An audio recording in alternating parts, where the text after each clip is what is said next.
Good morning विद्यार्थियों।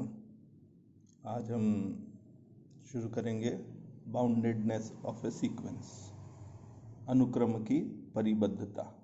तो उसका पहला ए पार्ट, बाउंडेड अबव सीक्वेंस, ऊपर की ओर परिबद्ध अनुक्रम। जो ऊपर की ओर परिबद्ध हो, मीनिंग समझो शब्द से ही, परिबद्ध, बंद, ऊपर से और बंद। मतलब ए sequence x is said to be bounded above if there exists a real number capital K such that xn is less than equal to k।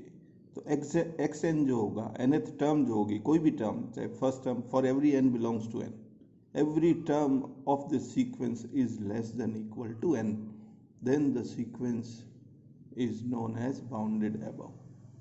तो कोई भी सीक्वेंस, एक अनुक्रम x ऊपर की ओर परिबद्ध कहलाती है यदि एक ऐसी वास्तविक संख्या k विद्यमान हो कि xn is less than equal to k और every n belongs to n।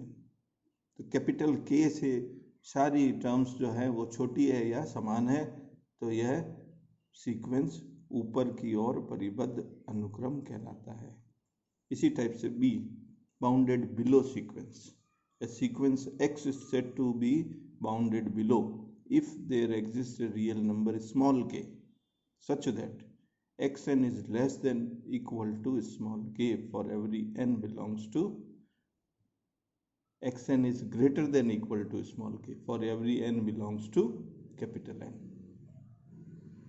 यहाँ स्मॉल k एक ऐसा नंबर है जिसमें सारे एलिमेंट जो है xn ग्रेटर देन है स्मॉल k के, तो वह नीचे की और परिबद्ध अनुक्रम कहलाती है। तो एक अनुक्रम x नीचे की ओर परिबद्ध कहलाती है यदि एक ऐसी वास्तविक संख्या स्मॉल k विद्यमान हो जहां xn is greater than equal to small k। मतलब सीक्वेंस का प्रत्येक पद उस स्मॉल k से बड़ा होगा, तो वह बाउंडेड बिलो सीक्वेंस कहलाएगी। Okay, C part, bounded sequence.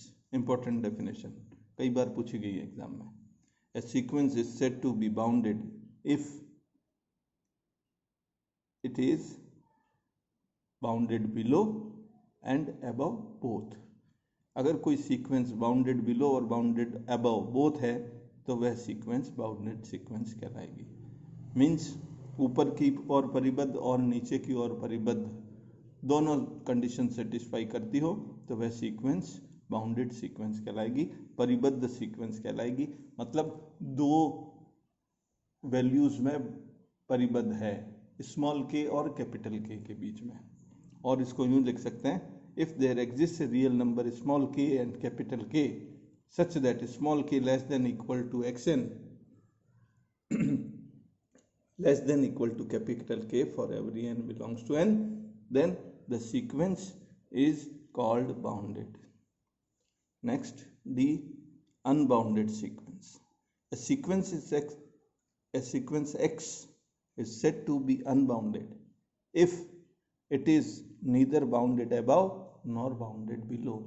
मतलब बाउंडेड अबाव भी नहीं है, बाउंडेड बिलो भी नहीं है, मीन सीक्वेंस परिबद्ध नहीं है, अनबाउंडेड सीक्वेंस कहलाएगी। ना ऊपर की ओर परिबद्ध है ना नीचे की ओर परिबद्ध है, तो ऐसी सीक्वेंस अनबाउंडेड सीक्वेंस कहलाएगी। कुछ एग्जांपल्स हैं इसमें, उससे और समझ में आएगा। फर्स्ट एग्जांपल देखें, sequence 1/n is bounded sequence. कैसे 1/n को हम क्या लिख सकते हैं? 1, 1/2, 1/3, लाइक दिस। मैं लिख के बताता हूं।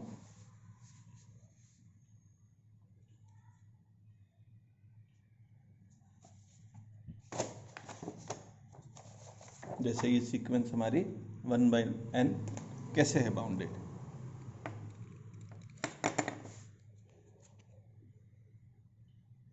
xn equal to 1/n, this is 1, 1/2, 1/3, ऐसे चलता रहेगा 1/n, ये सीक्वेंस हो गई। तो नीचे की ओर परिबद्ध अगर मैं कहूँ 0, तो 0 से सारे element less than equal to xn है। इसी टाइप से xn is always less than equal to 1, 1 से छोटे है, 1 या बराबर है, तो ये ऊपर की ओर परिबद्ध, ये 0 नीचे की ओर परिबद्ध। जब ये आगे जाएगा तो ये 0 की तरफ, दिस टेंड्स टू 0। तो हमारी निचली परिबद्ध 0, ऊपरी परिबद्ध 1, मीन्स दिस इज स्मॉल के एंड दिस इज कैपिटल के। तो this action lies between capital के एंड स्मॉल के, therefore this sequence is bounded. तो इसी टाइप से एक और एग्जांपल, -1 की power n is a bounded sequence. ये किस में बाउंडेड होगी? -1 से +1 के बीच में। तो जब n बराबर 1 2 3 लेंगे तो सीक्वेंस हमारी आएगी -1 +1 -1 +1। तो दोनों वैल्यू -1 और +1 के बीच में होगी। इसी टाइप से sequence xn equal to sin nπ/2, this is also bounded sequence. -1 less than equal to sin nπ/2 less than equal to 1। इसी टाइप से xn equal to n² is bounded below but not above. देखो इसको, xn equal to n², तो n belongs to capital N।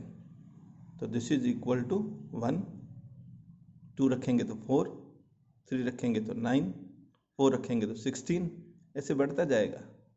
तो क्या होगा? This 1 is less than equal to xn। तो xn का मान या तो लेस देन है या इक्वल टू 1 है, और greater than, and xn is less than equal to something, ये नहीं आ रहा है ना, not possible. Therefore this sequence is bounded below, not above. इसी टाइप से xn -n की power n is neither bounded nor bounded above nor below, means therefore it is unbounded sequence। तो ये कुछ एग्जांपल्स थे जो अनबाउंडेड और bounded sequence के हैं। आगे हम पढ़ेंगे।